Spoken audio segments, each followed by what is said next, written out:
之间，舍弃自手握去忽然感到厌恶的血脉味道。Halo guys, kabar kalian gimana hari ini? Semoga dalam kondisi baik-baik saja ya. Kali ini admin akan melanjutkan alur cerita Battle Through the Heavens. Jika kalian lupa dengan episode sebelumnya, bisa cek di kolom playlist ya. Atau silakan klik aja link alternatifnya yang telah admin sediakan di bagian atas kanan layar. Baiklah, tanpa berlama-lama lagi di opening, inilah alur cerita kelanjutannya. Setelah kemarin Xue Dao sadar kalau Xiaoyan adalah keturunan klan Xiao, dia pun terdiam sejenak sambil mikir keras nih guys. Yang mana Xue Dao paham betul jika leluhur klan Xiao tahu kalau dirinya melukai keturunannya, besar kemungkinan dirinya tuh akan jadi buronan leluhur klan Xiao yang keberadaannya tak jauh dari sana.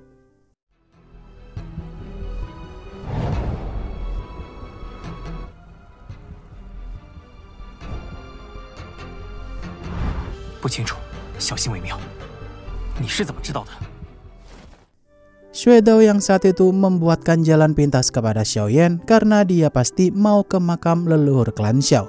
Di sini Xiaoyan dan teman-temannya pun berterima kasih banget nih atas kemurahan hati Xue Dao tersebut yang mau membantu mereka. Dengan begini Xue Dao berharap supaya dapat kepercayaan leluhur klan Xiao kalau dirinya tuh tak berniat jadi musuh. 愣着干嘛？走吧。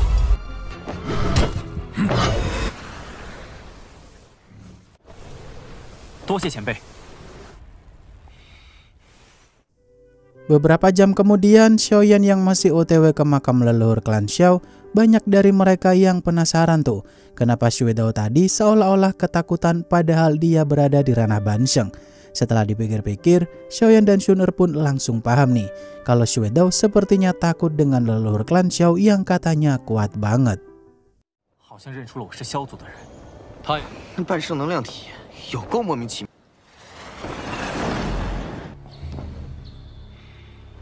族纹？我有什么族纹？怎么可能会认不出来你萧族的族纹？ Jenderal Gucheng yang saat itu masih belum paham karena kata tetua klan Gutu, jiwa leluhur klan Xiao udah lama sirna. Namun Xuner sangat yakin jika Xue Dao yang ranah Bansheng aja bisa bertahan di sana, leluhur klan Xiao pasti bisa bertahan pula. Setelah itu mereka pun lanjut menuju bagian dalam makam surgawi lapisan ketiga sana. 既然血刀圣者这种半圣都能以力，天幕极，可萧玄前辈已陨落多年。 等到了目的地，这些谜团必能解。那萧玄前辈自然更不在话下。 Beberapa saat kemudian, Xiaoyan dan kawan-kawan yang mendengar suara Hunya di sana, mereka pun saat itu dipindahkan secara paksa pergi ke ruang milik kultivator klan jiwa. Tentu saja ruang khusus kultivator Dosheng tersebut bukanlah milik Hunya maupun Hunli, melainkan milik tubuh energi para tetua klan jiwa yang udah tewas.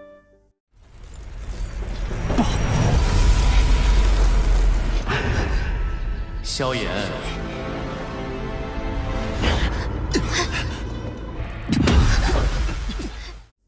Situasi yang mulai mencekam karena Xiaoyan dan kawan-kawan baru aja lolos dari pertarungan sengit. Di sini mereka semua pun malah merasakan kembali nasib sial selalu datang secara bergantian. Karena baru aja lolos dari kultivator Bansheng, sekarang malah berhadapan dengan dua kultivator Dosheng dari klan jiwa.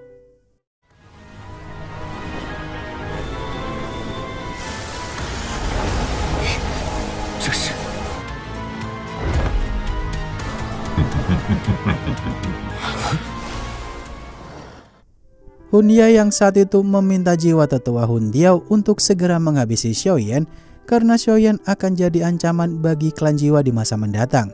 Mengingat belum punya garis darah Dodi aja kultivasi Xiaoyan udah sekuat ini. Mendengar hal itu, tetua Hundiao pun langsung menyerang Xiaoyan dan kawan-kawan dengan tetua satunya. 极有可能在他手里死恢复。魂掉，萧炎，走。这里离那人太近，但那的确是该出去。Tetua Hundiao yang saat itu menghentikan pergerakan Xiaoyan dan kawan-kawan dengan teknik pengunci ruang para kultivator Dosheng. Di sini lagi dan lagi Hunya pun meminta Tetua Hundiao untuk menghabisi jenius muda klan Gu juga nih guys. Dengan begitu klan Jiwa nantinya bisa lebih unggul karena jenius muda klan Gu udah pada tewas di tempat itu.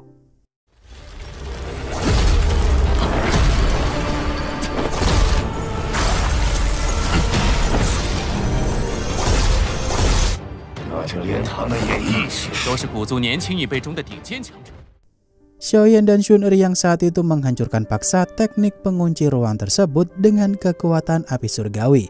Di momen ini, Tetua Hundiao pun tak membiarkan Xiaoyan pergi begitu saja dan langsung menyerangnya saat itu lagi.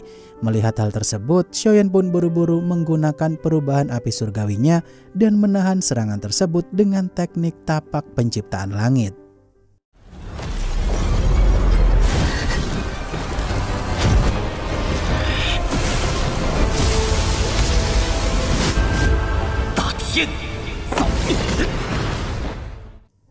Teknik tapak penciptaan langit Xiaoyan yang tak sanggup menahan serangan Tetua Hundiao, Xiaoyan pun berniat mau menggunakan teknik teratai api penghancurnya lagi. Di waktu bersamaan, Xuedao pun datang melindungi Xiaoyan dengan harapan Xuedao bisa mengulur waktu selama mungkin sampai leluhur klan Xiao datang ke tempat itu.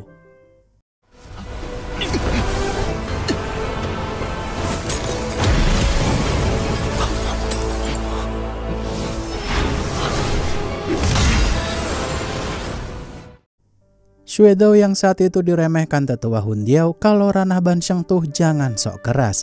Di momen ini Tetua Hundiao dan rekannya pun memanggil monster jiwa untuk menyerang mereka sekaligus. Sedangkan Xuedao membuat retakan ruang agar Xiaoyan dan kawan-kawan bisa pergi dari sana, sedangkan dirinya akan menahan serangan musuh.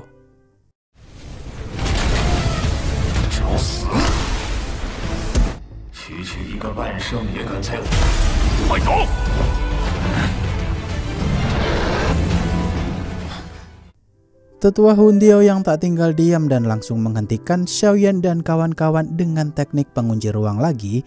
Di sini Xuedao pun melindungi Xiaoyan dan teman-temannya di sana tuh bener-bener total banget. Sampai-sampai Xuedao juga menggunakan teknik tebasan angin darah, namun serangan tersebut masih belum cukup menahan serangan musuh.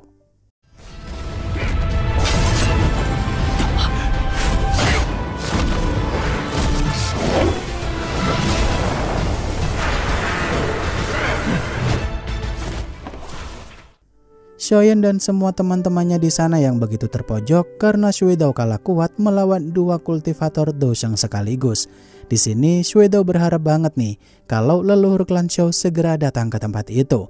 Di mana tak lama kemudian leluhur klan Xiao pun datang ke tempat tersebut dan menghentikan serangan Tetua Hundiao dan rekannya di sana.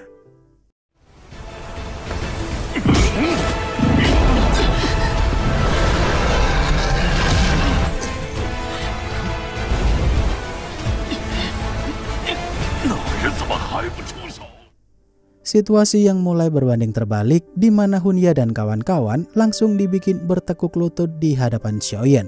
Kedatangan leluhur klan Xiao saat itu tuh bener-bener epic banget nih guys, karena aliran darah Xiaoyan auto jadi kenceng banget. Dan akhirnya mulailah diperkenalkan jika leluhur klan Xiao di sana tuh bernama leluhur Xiao Xuan.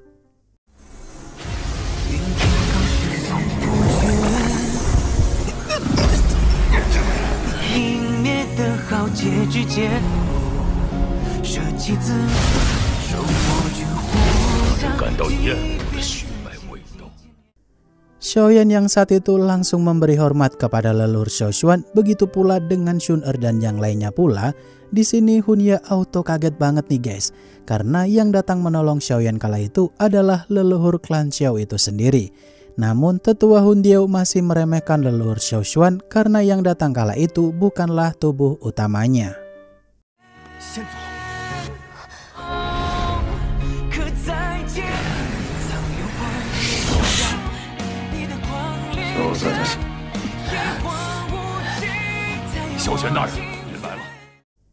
Leluhur Xiao Xuan yang berkata kepada Tetua Hundiao kalau dua kultivator Dosheng bintang 1 seperti mereka tuh bagai kerucu di hadapan klon tubuh energinya kala itu. karena dengan tubuh klon itu aja mereka udah dibikin tak berkutik sama sekali di hadapan cengkeraman leluhur Xiaoshuan. Sampai-sampai mereka aja nggak tahu bagaimana caranya bisa melawan balik.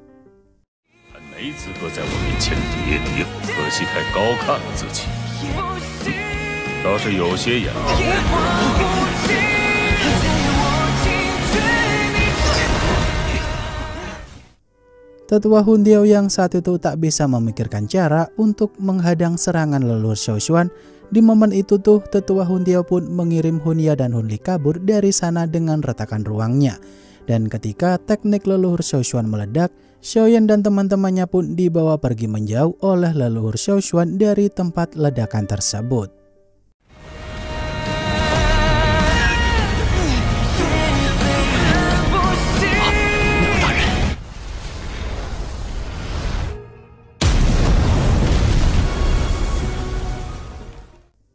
Xiaoyan dan Shuidao yang saat itu cukup tercengang dengan daya hancur serangan leluhur Xiaoshuan. Di momen ini tuh Xiaoyan langsung bersujud memberikan penghormatan kepada leluhur Xiaoshuan sebagai seorang junior nih guys. Tentu saja leluhur Xiaoshuan cukup yakin jika Xiaoyan akan jadi penerus yang cocok. Karena saat Xiaoyan masuk makam surgawi sana udah dia amati.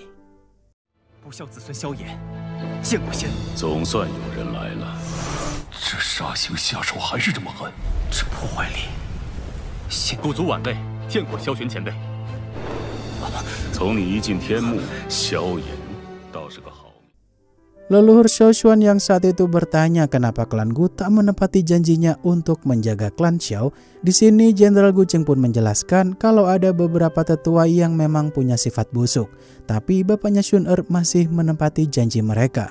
Setelah itu, Shuidao pun diperbolehkan pergi dan akan dapat perlakuan khusus dari leluhur Xiaoshuan.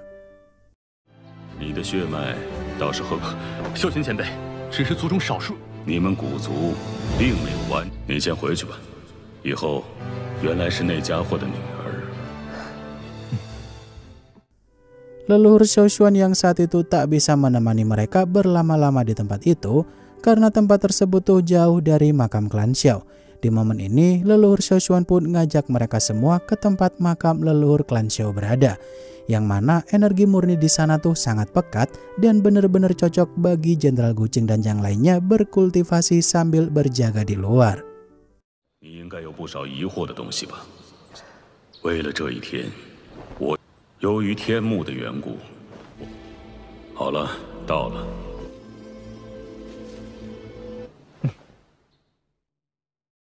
Xiaoyan dan Xun Er yang saat itu diajak leluhur Xiaoshuan untuk masuk ke dalam makam klan Xiao. Di sini tuh Xiaoyan pun pamit kepada Jenderal Gu Cheng dan yang lainnya. Mungkin Xiaoyan akan berada di dalam sana cukup lama. Setelah masuk, Xiaoyan pun melihat makam leluhur Xiaoshuan begitu megah, seolah-olah klan Xiao di masa lampau tuh benar-benar terbilang kaya. Xiaoyan, 照顾好薰儿。萧炎还有那古族的女子。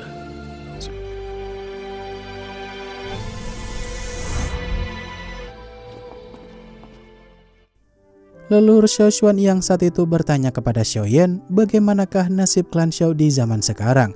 Tentu saja Xiaoyan pun menceritakan semuanya. Jika klan Xiao udah tak ada dan hanya menyisakan keluarga Xiao saja dengan anggota segelintir orang pula. Yang bikin jengkel, klan Jiwa menculik ayahnya Xiaoyan dan bahkan mengganggu keluarga Xiao terus-menerus. 自萧族血脉之力枯竭，萧族已经没有了。能与我说说？ 族中很难找到称得上天。 Leluhur Xiaoshuan yang menceritakan kisah masa lalunya, di mana dahulu tuh garis keturunan darah Dodi klan Xiao emang mulai menurun banget. Saat itu leluhur Xiaoshuan meminjam garis darah Dodi semua anggota klan Xiao untuk bisa menerobos ranah Dodi. Tapi sayangnya leluhur klan Jiwa mengganggu kultivasinya leluhur Xiaoshuan. Sampai pada akhirnya dirinya pun tewas saat itu. 当年的我很是心高气傲，当年萧族尚存之时，重伤陨落，我依旧是失败了，并将当时全族的血脉之力。Xiaoyan yang saat itu berkata jika leluhur Xiaoshuan tak perlu menyalahkan diri sendiri karena tindakannya tuh terbilang tidaklah salah. Namun yang bikin heran tuh kenapa Xiaoyan bisa punya tato klan Xiao, padahal garis darah Dodi di klan Xiao tuh udah lama menurun. Kata leluhur Xiaoshuan, itu karena Xiaoyan punya metode perubahan api surgawi yang merupakan teknik ciptaan leluhur Xiaoshuan. 那是最后的办法，受伤。可既然萧族的血脉之力已经枯竭，萧族不会有人责怪你，因为萧族的族纹。 Leluhur Xiaoshuan yang berkata kepada Xiaoyan kalau masih ada satu tingkatan lagi yang bisa Xiaoyan pelajari. Tentu aja jika Xiaoyan bisa mempelajari tahap akhir dari metode perubahan api surgawi tersebut, maka tato klan Xiao miliknya Xiaoyan tuh akan jadi sempurna. Di momen tersebut, leluhur Xiaoshuan menaruh harapan penuh kepada Xiaoyan karena dia adalah satu-satunya anak muda yang paling cocok jadi penerus leluhur Xiaoshuan. 好在我当年拼尽全力保留，导致你没能练出真正的族纹。但你所修行的天火三玄，但天不亡我萧族。现在的我，仅仅是有着我生前所丰有。 Waduh, kira-kira mau dikasih giveaway kekuatan apa lagi tuh Xiaoyan? Kalau penasaran, simak aja versi spoilernya yang telah admin buat ya, ada di kolom playlist. Kalau mau nunggu versi filmnya gini, ya silahkan tunggu episode berikutnya rilis minggu depan. Akhir kata, terima kasih untuk kalian yang udah nonton sampai akhir, dan sampai jumpa di video selanjutnya ya. Bye-bye.